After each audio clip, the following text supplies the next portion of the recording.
নামাজের যে 19টা নামাজ ভাঙার কারণ আছে, আর 1 নাম্বার কারণ কোরআন অশুদ্ধ পড়া। যারা আহ্বান জানাচ্ছি, যারা এসেছেন এখান থেকে সিদ্ধান্ত নিয়ে যান, মরণের 8 দিন হলেও আমি কোরআন পড়া শিখে মরবো।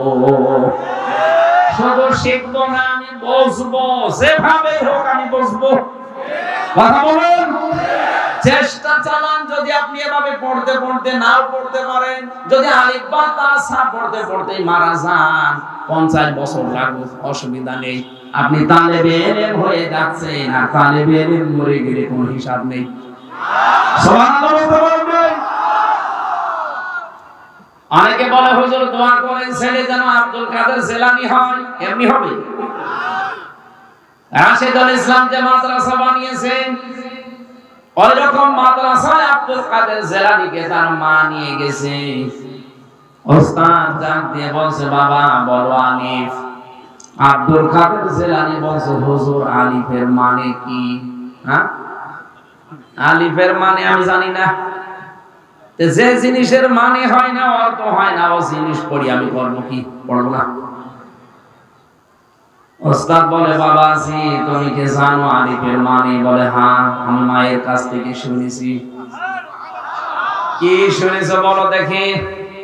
হযরতে আব্দুল কাদের জিলানী তিনি শুরু করলেন, আল্লাহু লা ইলাহা ইল্লাহুল হাইয়ুল কাইয়্যুম লা তাখুযুহু সিনাতুন ওয়া লা নাওম। একটা একটা করে আল্লাহর পরিচয় দিলেন 10টা। কয়টা? এই আয়াতের ভেতরে আল্লাহর 10টা ক্ষমতার কথা আছে। ফরজ নামাজের পরে কেউ যদি আয়াত পড়ে, আয়াতুল কুরসি যেটা আমরা বলি, এর ভেতরে আল্লাহর 10টা ক্ষমতার কথা বলা আছে। কোন মানুষ যদি ওই অনুযায়ী তার প্র্যাকটিক্যাল লাইফ চালায়, মরণের পরে কোনো বাধা নেই জান্নাতে যাওয়ার, শুধু একটাই রাস্তা খোলা আছে, মরবে জান্নাত পেয়ে যাবে। কিন্তু 10টা আবার মানা লাগবে। আব্দুল কাদের জিলানী 10টার পরিচয় দিলেন আয়াতুল কুরসি তেলাওয়াত করে। উস্তাদ কাঁদতে কাঁদতে বেহুশ হয়ে গেছে। হোশ ফেরার পরে মাকে ডাক দিয়ে বলছে, মা আপনার এই ছেলে মনে হয় কোন জায়গায় পড়িয়েছেন, এখন নিয়ে এসেছেন আমার কাছে পরীক্ষা করার জন্য। মা বলছে, কই কোন জায়গায় তৈরি দেইনি, এই প্রথম আপনার কাছে নিয়ে আসলাম। ওস্তাদ বলে, মা গো আপনার এই ছেলে তো পুরা কোরআনের প্রায় 18 পারা মুখস্থ আছে। মা কান্না আরম্ভ করলেন।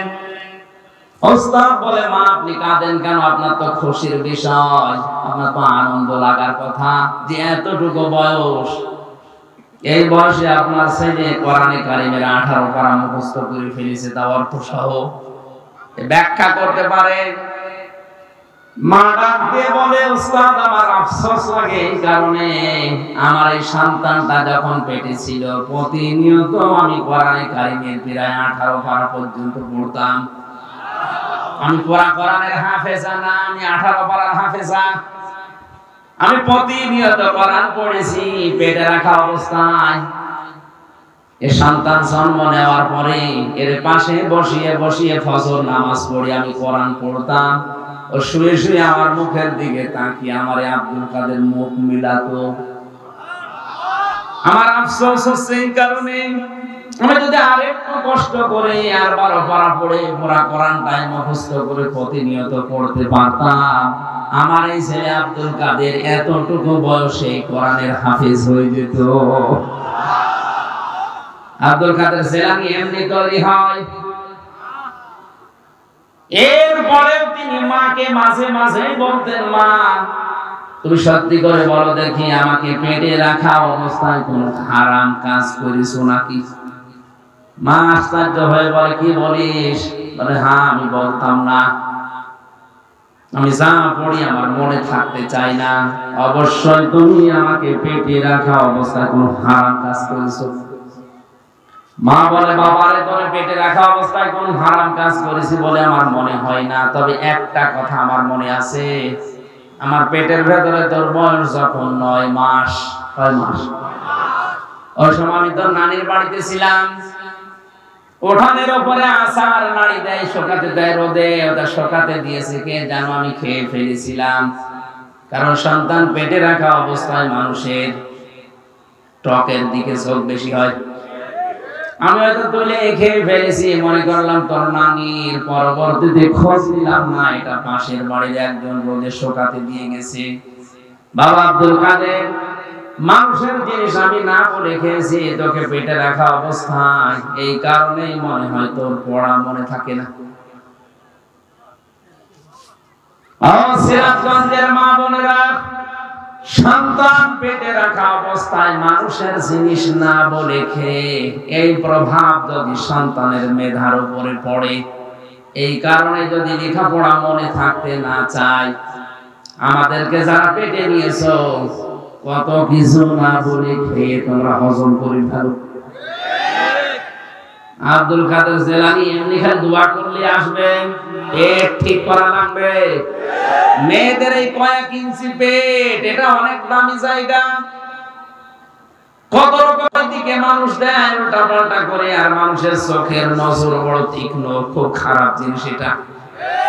অনেকেই হয়তো বলে হুজুর আমি ভালো নজরে তাকাই, এটা টাটকা শয়তান। তোমার নজর কত ভালো। বিশ্ব নবী মুহাম্মদ রাসূলুল্লাহ একদিন মসজিদে নববীতে নামাজে যাচ্ছিলেন, হঠাৎ করে একটা বেপরদা মহিলা তার সামনে পড়ে গেছে। তিনি মাথা নিচু করলেন, তাড়াতাড়ি করে বাড়িতে আসলেন। হযরতে সাউদা রাদিয়াল্লাহু তাআলা আনহাকে ডাক দিয়ে বললেন, কোথায় তুমি, এদিকে আসো। তার সাথে তিনি সংসার করার পরে হযরতে সাউদা বলে, হে রাসূল আপনি তো মসজিদে যাচ্ছিলেন, হঠাৎ করে ফিরে আসলেন কোন কারণে?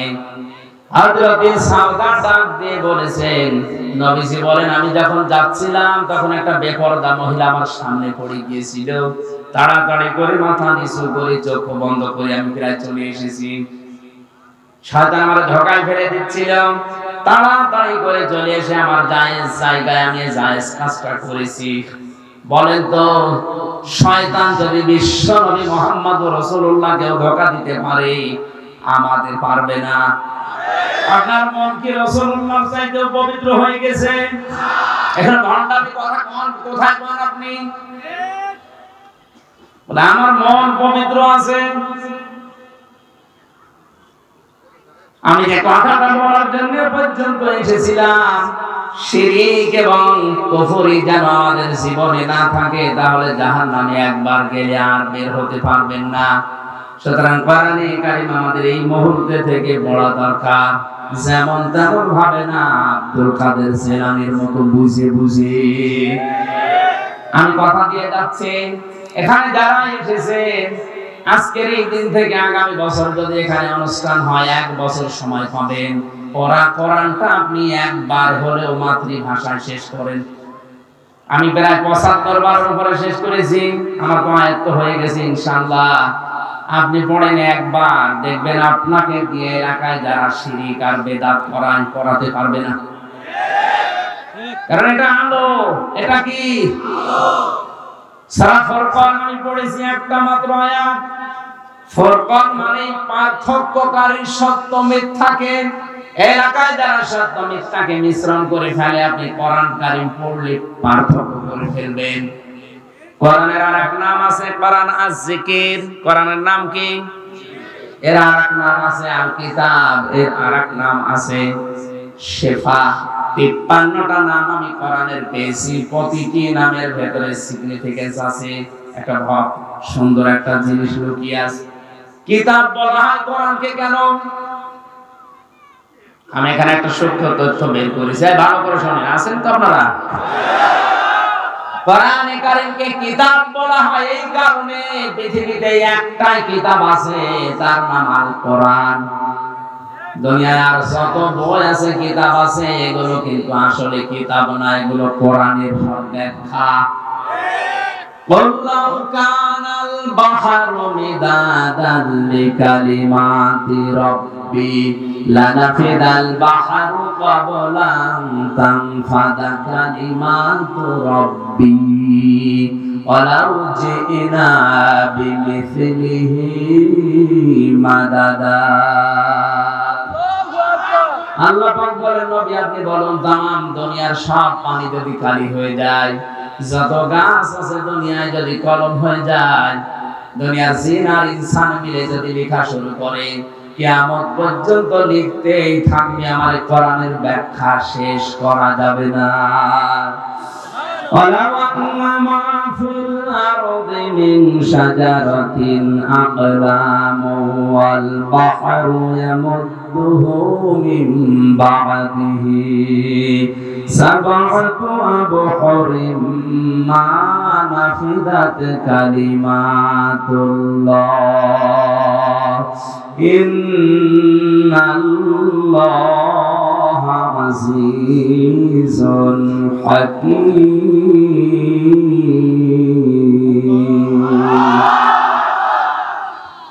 এটা 27 নাম্বার সূরা লোকমানের। আল্লাহ পাক বলেন যদি জমিনের যত গাছ আমি বানিয়েছি সব গাছকে যদি কেউ কেটে কেটে কলম বানিয়ে ফেলে, 7টা সমুদ্রের পানিকেও যদি কেউ কালি বানায়, এরপরে আরো সমুদ্র যোগ করে, আল্লাহ এই কথাগুলো ব্যাখ্যা স্বরূপ বলছেন এই কারণে যেটা সম্ভব না। মা নাফিদাত কালিমাতুল্লাহ, আমি আল্লাহর কালেমার ব্যাখ্যা লিখে কোনোদিন শেষ হবে না। এজন্য দুনিয়ায় কিতাব কয়টা? একটা। বলেন বলেন কেন একটাকে কিতাব বলা হয়? আমি এই জন্য একটা পড়লাম, যারা আলেম আছেন বা তাদেরকে বলছি, কোরআনের প্রথম শুরুতেই দেখবেন লেখা আছে যালিকাল কিতাবু লা রাইবা ফীহি। এখানে কিতাবের আগে কি আছে? আলিফ লাম। কি আছে? আলিফ লাম। আর রাসূল বলেন আলিফ লাম। এই ওটা কাগো এদিকে ভালো করে খেয়াল করেন, কেন আল্লাহর এই কোরআনকে কিতাব বলা হয় আর কেন আল্লাহ প্রথমে কিতাব দিয়েছেন কোরআন শব্দ না দিয়ে যালিকাল কোরআন দেয়নি? কি দিয়েছেন? যালিকাল কিতাব দিয়েছেন, আর কিতাবের আগে আলিফ লাম দিয়েছেন। মুফাসসিরিন ইকরাম লিখেছেন এই পৃথিবীতে একটাই মাত্র হেদায়েতের কিতাব, যার নাম কোরআন শরীফ। এখন যদি কোরআন কাউকে হেদায়েত দিতে না পারে, পথ দেখাতে না পারে, ওর মনের পরিবর্তন ঘটাতে না পারে, বুঝবেন এটা জাহান্নামে যাওয়ার জন্য তৈরি হয়েছে। কিতাবে কোরআনে কারীমের নাম কয়টা বললাম? ৫৫টার উপরে। কয়টা? তাফসিরে ফি জিলালিল কোরআনে প্রায় ৫৫টা আছে, কোনটা জায়গায় ৫৩টা আছে, তাফসিরে খাজিনে, তাফসিরে কাদিরি আছে প্রায় ৫৯টা। অনেক অনেক জায়গা অনেক নাম আছে, আমার মুখস্থ আছে যেগুলো, তার ভিতরে অন্যতম এই 4টা: আল কিতাব, আজ যিকির, আল ফুরকান, আল কোরআন। জোরে বলেন আল্লাহু আকবার। আমি যে কথাটা এর আগে বললাম যে কোরআন যদি কাউকে হেদায়েত দিতে না পারে, মনের পরিবর্তন ঘটাতে না পারে, ওর কপালে আর হেদায়েত নেই। এটাকে বানালাম বানালাম বানালাম। এই যে নরসিংদীর গিরিশচন্দ্র সেন, বেটা হিন্দু মানুষ, ওর মন ছিল না কোরআন থেকে হেদায়েত নেওয়ার, কিন্তু কোরআন পড়েছে আমাদের চাইতে বেশি, ও কোরআন বুঝেছে আমাদের চাইতে বেশি, ও কোরআন লিখেছে আমাদের চাইতে বেশি। আমি 1 থেকে মাস্টার্স পর্যন্ত আমার তাফসীরের উপরে মাস্টার্স হয়েছে, আমি এত লেখা লিখতে পারি না গিরিশচন্দ্র সেন যত কোরআন লিখেছে। কারণ আমার এক একটা শব্দের হয়তো 2টা 5টা 7টা অর্থ মুখস্থ আছে, আর বেটা হিন্দু গিরিশচন্দ্র সেনের এক একটা শব্দের 33 থেকে 99টা পর্যন্ত অর্থ মুখস্থ ছিল। নয়তো তাফসীর লিখলো কি করে? এখানে যত বড় হুজুর হোক আর যত বড় ডক্টর হোক, বুকে হাত দিয়ে কেউ বলতে পারবে না যে কোরআনের প্রতিটি শব্দের অর্থ আমার জানা আছে। পারবে? কেউ পারবে না। আমারও ক্ষমতা নেই, আমি পড়েছি কিন্তু আমার এখন আর মনে নেই, এখন আবার স্টাডি করা লাগবে, দেখা লাগবে। ও কি মেধা চিন্তা করেন! কোরআন শরীফের প্রতিটি শব্দের অর্থ তো 1টা 2টা 5টা না, 33টার উপরে করে এক একটা শব্দের অর্থ মুখস্থ ছিল। কি পড়া পড়েছে জীবনে! কিরকম মুখস্থ করেছে, কিভাবে লিখেছে। তাহলে আমাদের চাইতে কোরআন পড়েছে বেশি, বুঝেছে বেশি, লিখেছে বেশি, এখন বলেন না কেন? কিন্তু হেদায়েত পেয়েছে না। মারা যাওয়ার পরে কবরে দিয়েছে জানাজা, কি কোথায় দিয়েছে? আগুনে। কোথায় দিয়েছে? আগুনে পুড়িয়ে দিয়েছে। এই জন্য তো কিতাবে লাগা আল ইসলাম, যে কোরআন যদি কারো মনের পরিবর্তন ঘটাতে না পারে, কোরআনে কারীম যদি কাউকে হেদায়েত দিতে না পারে, ওর কপালে আর হেদায়েত নেই। তার বাস্তব উদাহরণ এই গিরিশচন্দ্র সেন। এজন্য এখানে যারা বসে আছেন, একদিনের তাফসীর শুনে আপনি আল্লাহর ওলি হয়ে যাবেন না। আপনার মন যদি তৈরি না হয়, ওই আবু সাহেলের মতো বাঁকা মন নিয়ে বসে কিয়ামত পর্যন্ত শুনলেও হবে না। আবু বকরের মতো মন নিয়ে শোনেন। আমি যে 12টা পয়েন্ট বলছি, দেখেন তো আপনি আল্লাহর বান্দা আছেন কিনা। আর আল্লাহর বান্দার বাইরে যারা আছে, ওরা শয়তানের বান্দা। আরো জোরে বলেন। এবার আমি শুরু করছি, ওয়া ইবাদুর রাহমানিল্লাযীনা ইয়ামশুনা আলাল আরদি হাওনা ওয়া ইযা খাতাবাহুমুল জাহিলুনা ক্বালু সালামা। সূরা ফুরকানের 63 নম্বর আয়াত। কত নাম্বার? 12টা গুণ এখানে আল্লাহ দিয়েছেন আয়াতের পরবর্তীতে।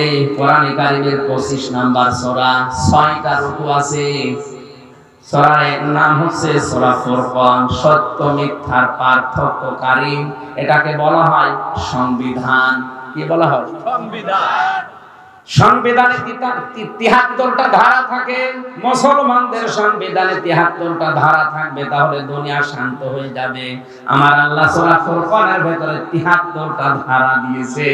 ব্যক্তি, পরিবার, সমাজ, রাষ্ট্র কি করে চলবে, শান্ত হয়ে চলবে, সেই থিওরিগুলো আছে। এখান থেকে আমরা সংবিধান বানাতে পারি না। সংবিধান বানিয়েছি, বছরে বছরে পাল্টানো লাগে, এরপরও শান্তি হয় না। একবার এটা নিয়ে যান সংসদে, এই 73টা ধারা একবার একটু প্রচার করে। আল্লাহর কসম গ্যারান্টি দিয়ে বলছি, এই 73টা ধারা যদি সংবিধানে সংযোজন করা হয়, এই 73টা ধারা যদি বাংলাদেশের সংবিধানে কায়েম হয়, 5টা বছর শুধু থাকবে, এই দেশ আল্লাহর কসম জান্নাত হয়ে যাবে। চুরি থাকবে না। আর যারা বিড়ি চুরি করে বন্ধ করে ফেলবে, কারণ এর ভেতরে আছে চুরি করলে হাত কেটে দাও। একটা যদি হাত কাটা পরে যারা বিড়ি চুরি করেছে, বলবো রে বাবা, ওরে দেখে হাজার হাজার কালভার্ট চোর, রাস্তা চোর এমনি ভালো হয়ে যাবে। আল্লাহ পাক প্রথম গুণ দিচ্ছেন রহমানের বান্দাদের। 1 নম্বরে আল্লাহর রহমানের বান্দা যারা, আল্লাহর বান্দা যারা, তাদের প্রথম গুণ হবে এই মানুষগুলো জমিন নম্র ভাবে চলবে। কিভাবে? আপনি নিজের সাথে মিলান তো, আপনার ভেতরে নম্রতা আছে না নেই? আজ আপনি উগ্র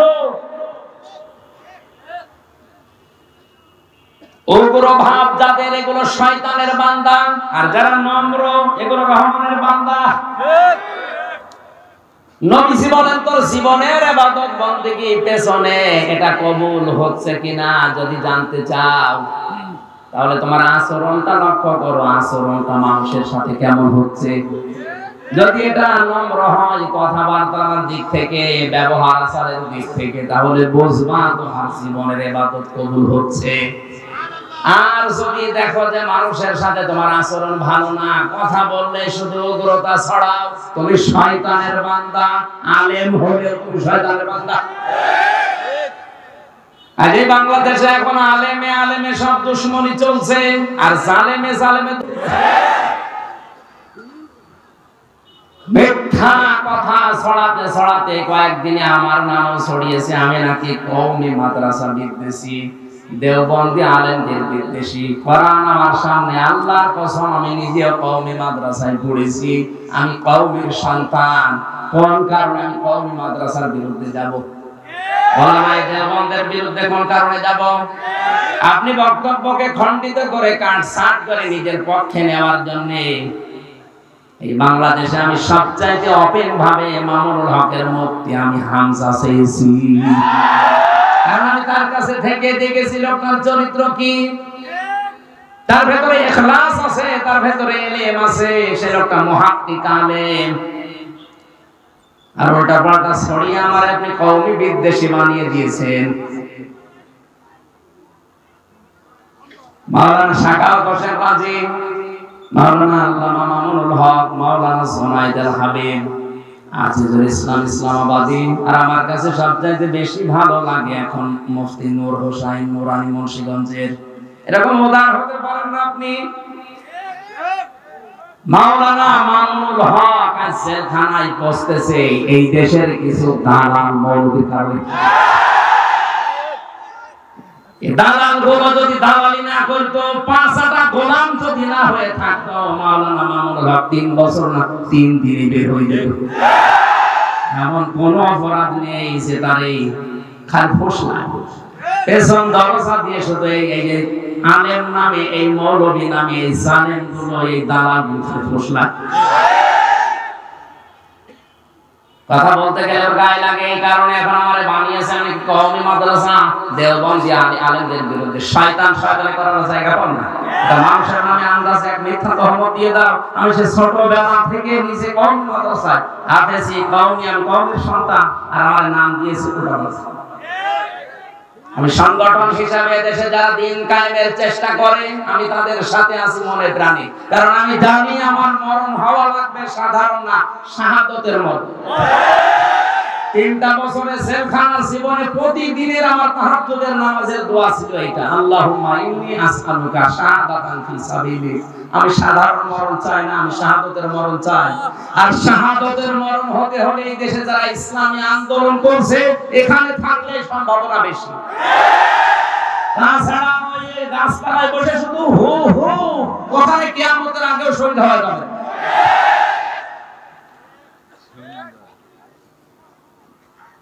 নম্র হন, কথাবার্তা আচরণে ব্যবহারে নম্রতা ছড়া, নম্র বাদ দিয়ে যারা উগ্রতা ছড়াচ্ছেন, আজ আমার ভেতরে কোনো দোষ থাকলে ওই দোষের কথা যদি মানুষের কাছে বলেন তাহলে আপনি করছেন গীবত। আর যদি আমার ভেতরে দোষ না থাকে, আপনি যদি বানিয়ে বানিয়ে আমার নামে দোষ দেন, ওইটা হবে তহমত। এখন যদি বলেন আপনি কিছুক্ষণ আগে বললেন দালাল, দালাল এমনি বলি নাই, ওদের কাছে আমি 3 বছর থেকে ওদের নিজেদের মুখে শুনেছি যে এইগুলো এইগুলো এইগুলো সব দালাল। ওদের কারণে আজ এই কওমি মাদ্রাসার আলেমরা জেলে আছে, আমি নিজে শুনেছি তাদের কান। আমি এই কথাই বলতে চেয়েছিলাম, আর ওরা উল্টিয়ে পুরা কওমির বিরুদ্ধে আমার লাগিয়েছে। তোমার শয়তানি মানুষ বোঝে, আর আমার মনের খবর তো আল্লাহ ভালোই জানে। আমাদের নম্রতা ভদ্রতা এটা আল্লাহ ইবাদুর রহমানের ভেতরে প্রথম গুণ দিয়েছেন। আমি সহ যারা এসেছি আল্লাহ যেন আমাদের ভিক্ষা দেন, আমিন। ওয়াইদা খাতাবাহুমুল জাহিলুনা ক্বালু সালামা, যখন কথা বলবেন এই অজ্ঞ এই মূর্খ এদের সাথে কথা বললে, জাহেলদের সাথে বলবেন ভাই ঠিক আছে। এখন আজ জাহেল রাজা শুরু করেছে, এখন তো এইটা বলা ছাড়া কিছু উপায় নেই। ডাক্তার আবুল কালাম আজাদ বাসার ভাই একবার বলছিল যে রংপুরে যাচ্ছিলাম এক মাহফিলে, গাড়ি নিয়ে আসি নাই, বাসে যাচ্ছিলাম, হঠাৎ আমি হেল্পারকে বললাম ভাই গাড়িটা থামান, আমি একটু নামাজ পড়ি। না, নামাজ পড়ার জন্য সময় এখন আমাদের হাতে নেই, গাড়ি ঠিক মতো পৌঁছানো লাগবে, আপনি গাড়িতেই নামাজ পড়ি। গাড়িতে তো নামাজ পড়ে দেব, তো পশ্চিম কোন দিকে? হেল্পার ডাক দিয়ে বলছে হুজুর গাড়িতে পশ্চিম লাগে না। ফতোয়া দিচ্ছে, অথচ ডক্টর তার ফতোয়া দিচ্ছে হুজুর গাড়িতে পশ্চিম লাগে না। বলে তখন রেগে গেছে, এই বেটা হুজুর তুই না আমি তোরে আমি জিজ্ঞাসা করলাম একটু থামা, থামালি না, পশ্চিম কোন দিকে তা বলিস না, তুই ফতোয়া দিলি, তুই ফতোয়া বুঝিস। সত্যি করে বলা আসলে পশ্চিম কোন দিকে? হুজুর আমি জানি না। এই যে জাহেল পেটে বোম মারলে মা বের হয় না, আর এরা ডক্টর আবুল কালাম আজাদের ভুল ধরে।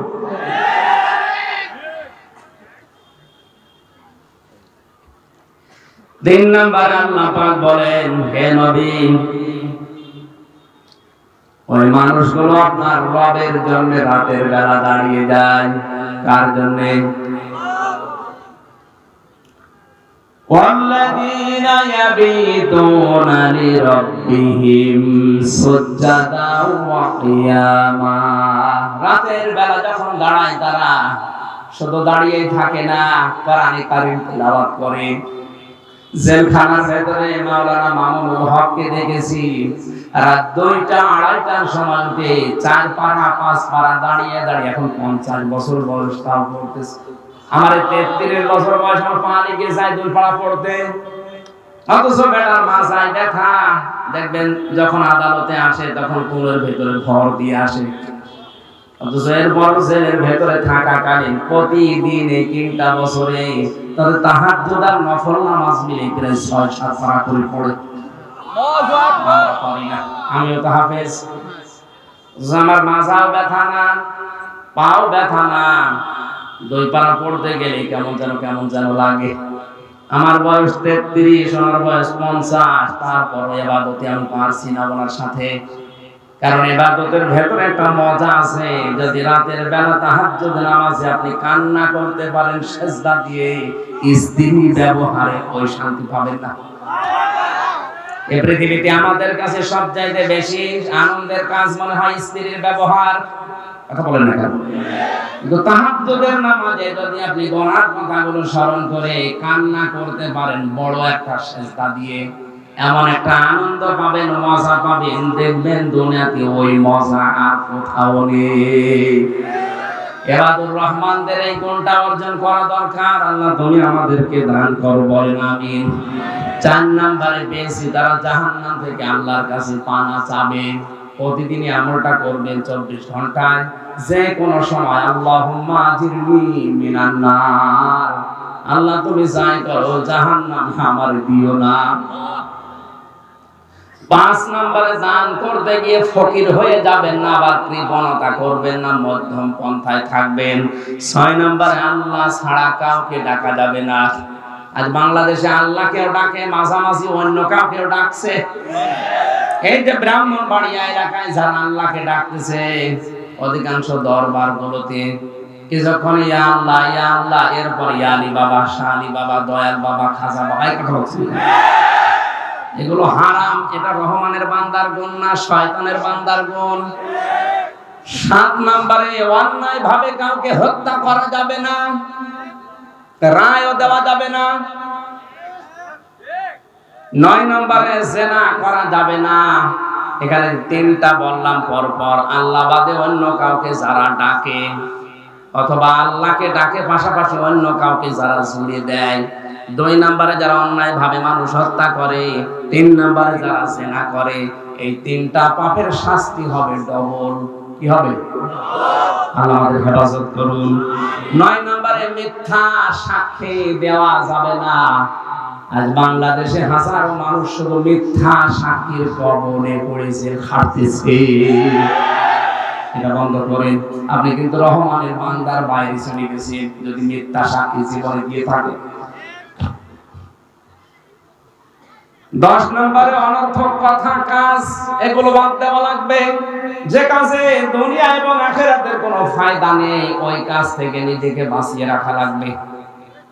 আর যারা মোবাইলে উল্টাপাল্টা নাচ দেখেন, উলঙ্গ ছবি দেখেন, এটা দুনিয়া এবং আখিরাতের কোনো ফায়দা আছে?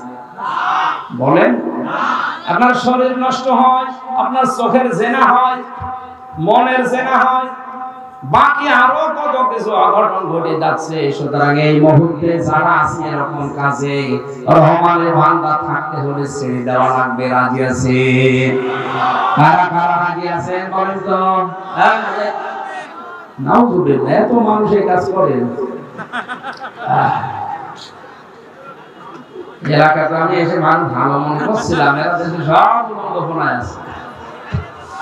11 নম্বরে কোরআনের আয়াত শোনার পরে, কোরআনের বয়ান শোনার পরে যারা বোবা বধির এর মতো আচরণ যারা করে, এরা রহমানের বান্দা নয়।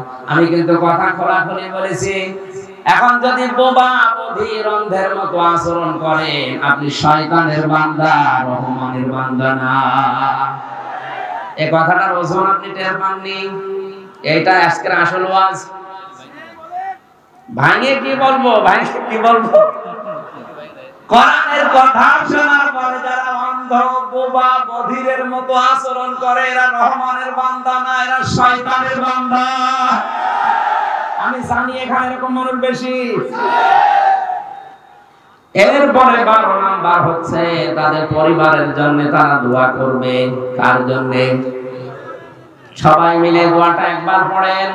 আল্লাযীনা ইয়াকুলুনা রাব্বানা রাব্বানা হাব লানা মিন আজওয়াজিনা ওয়া যুররিয়াতিনা কুররাতা আ'য়ুনি ওয়াজআলনা লিল মুত্তাকিনা ইমামা।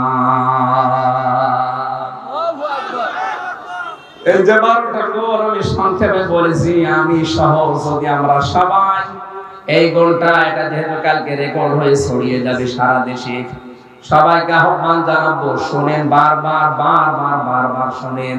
নিজেদের জীবনে যদি আমল করে নিতে পারে এই 12টা গুণ, আপনি রহমানের বান্দা হিসাবে আল্লাহ পাক নিজে আপনার জন্য অ্যাপার্টমেন্ট তৈরি করবেন। এই পৃথিবীতে একজন মানুষকে আল্লাহ জান্নাতের ঘর দেখিয়েছিলেন, তার নাম আসিয়া। নাম কি? আসিয়া। হযরতে আসিয়াকে আল্লাহ নিজে জান্নাতের ঘর দেখিয়েছেন। আয়াতের পরবর্তী কথা, উলাইকা ইউদসাউনাল গুরফাতা বিমা সাবারু ওয়া ইউলাকাউনা ফিহা তাহিয়াতান ওয়া সালামা খালিদিনা ফিহা হাসনাত মুস্তাকাররান ওয়া মুকামা। সুবহানাল্লাহ আলহামদুলিল্লাহ লা ইলাহা ইল্লাল্লাহ সুবহানাল্লাহ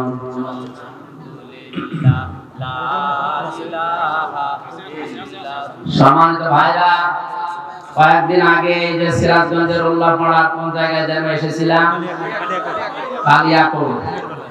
আপনারা মেয়েদের জন্য এবং পুরুষদের জন্য, পুরুষরা মেয়েদেরকে দেবেন, মেয়েরা পুরুষদেরকে দেবেন। ওই গাড়িতে একটা বই লেখা আছে, আমার পারিবারিক জীবনে অশান্তি এবং তার প্রতিকার কি। কোরআন হাদিস এবং নবীজি কিভাবে তৈরি করেছিলেন ওইভাবে লেখা আছে। ওটা যাওয়ার সময় নিয়ে উপহার দিবেন, কাজে লাগবে। পরকীয়া প্রেম যাদের পরিবারে আছে, আমি আশা করছি বইটা শেষ করে আমল করলে খুবই যাবে। প্রশ্ন দিয়েছেন মহিলাদের জন্য কি দিন প্রচার করা ফরজ? সবার জন্য ফরজ। যে যতটুকু জানে তার অঙ্গনে প্রচার করা ফরজ, কিন্তু পর্দা রক্ষা করা লাগবে। মহিলাদের চিল্লায় যাওয়া কি যায়? যদি মাহরাম থাকে, চিল্লা মানে কি 40 দিনে যেতে হবে তা না, আপনি একদিনে যান, কোনো অসুবিধা নেই। মহিলারা সেজদা দেবে কিভাবে? মেয়েদের সেজদা দেওয়ার ওই বইতে নিয়মটা লেখা আছে, ছবি সহ দেওয়া আছে কিভাবে সেজদা দেওয়া লাগে। এটা তো এখানে দেখানো যাচ্ছে না। মেয়েরা মেয়েদেরকে স্বামীরা দেখাবেন, ওরা গুটো গুটো হয়ে বসবে, একেবারে সব কিছু আটো সাটো হয়ে শারীরিক ঘটনার কারণে। আমার স্বামী তালিমে যাওয়া পছন্দ করে না, তাহলে কি আমার তালিমে যাওয়া ঠিক হবে নাকি ঘরে থাকা উত্তম? আল্লাহ রাসূলের কথা শুনতে গিয়ে যদি পৃথিবীর কারো মন রক্ষা করা লাগে, ওটা গুনাহ হবে। হ্যাঁ, যদি বোঝেন যে এইটা করতে গিয়ে এমন সময় চলে যাচ্ছে যেটা স্বামীর হক ছিল, যে সময়টুকু আপনি ওই সময়টুকু কন্ট্রোল করুন। আমরা বেশি গুরুত্ব দেব কি কোরআন না হাদিস? এ কি পাগল না ছাগলে? আগে কোরআন, এরপরে হাদিস। এশার নামাজের পরে সূরা মুলক আর সূরা বাকারার শেষের 3 আয়াত নাকি 2 আয়াত পড়তে হবে? শেষের 3 আয়াত আর সূরা মুলক। আল্লাহ আমাদেরকে তৌফিক দেন, আমিন। বারাকাল্লাহু লানা ওয়া লাকুম ফিল কোরআনিল আযীম। আল্লাহুম্মা আমিন। রব্বানা যালামনা আনফুসানা ওয়া ইল্লাম তাগফির লানা ওয়া তারহামনা লানাকুনান্না মিনাল খাসিরিন। আমিন। রব্বুল আলামিন। সিরাজগঞ্জ জেলার শাহজাদপুর থানার পতাজিয়া গ্রামের দিকে তাকাও। এক মুয়াজ্জিনটা বসে করে, বসেন। আরে মিডিয়ারা বলে না মোনাজাতটার পরে তোমরা করবা কি কথা, বলো না, বসো। আর দোয়ার মধ্যে ইবাদত, দোয়া হচ্ছে ইবাদতের মগজ। এটা বসেন না কেন? দোয়া হচ্ছে বসেন। আমরা কোন পীরের কাছে, কোন বাবার কাছে না, কার কাছে? আল্লাহর কাছে আমাদের জীবনের কথাগুলো আমরা মন থেকে জানাবো। রব্বানা আতিনা ফিদ দুনিয়া হাসানাহ ওয়া ফিল আখিরাতি হাসানাহ ওয়া কিনা আযাবান নার। রব্বুল আলামিন, সারা জীবন অপরাধ করে জীবনটা নষ্ট করে ফেলেছি। হাত উঠায় কথা বলবো ভয় করে, লজ্জা করে। আমাদের পেছনের দিকে তাকিও না, তোমার রহমতের দিকে তাকাও। জিন্দেগীর গুনাহগুলো মাফ করে দাও। আল্লাহ তাআলা হযরত আদম থেকে পর্যন্ত যত মানুষ কবরে আছে, কোরআনের ইজ্জতে মাফ করে দাও।